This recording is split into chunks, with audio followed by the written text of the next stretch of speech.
आज आपण गाजरचा हलवा कसा बनवायचा ते आपण दाखवूया। त्याच्यासाठी लागणारे साहित्य काजू बदाम, इथं कलर घेतलेला आहे मी, साखर, वेलची पूड, खवा आणि तूप आणि दूध। 1 चमचा तूप टाकूया। तुपामध्ये आपण गाजर फ्राय करून घेऊया। गाजर हलवा मस्त आपल्याला 7 ते 5 मिनिटं असं परतून घ्यायला लागेल।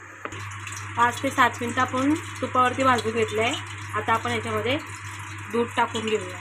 दुधासोबत थोडीशी शाई पण टाकून घेऊ, साखर टाकून घेऊ। तुमच्या पद्धतीने तुम्ही गोड कमी जास्त करू शकता। साखर आणि दूध टाकलेलं आहे। आता आपण त्याच्यामध्ये खवा असा हाताने मॅश करून घेऊया। आता आपण हे सगळं एकत्र करून घेऊया। 5 ते 7 मिनिटं झाकून ठेवू। आता बघूया आपण 5 ते 7 मिनिटांनी उघडू। हे बघा आपलं गाजरचा हलवा होईला आलाय। आता आपण त्याच्यामध्ये वेलची पूड टाकून घेऊ। आता आपण हे काजू बदाम कट केलेले हे याच्यामध्ये ड्रायफ्रूट टाकून घेतले। तुम्ही तुमच्या आवडीनुसार ड्रायफ्रूट टाकू शकता। हे बघा आपला गाजरचा हलवा रेडी आहे। कलर बघू शकता किती छान आलेला आहे।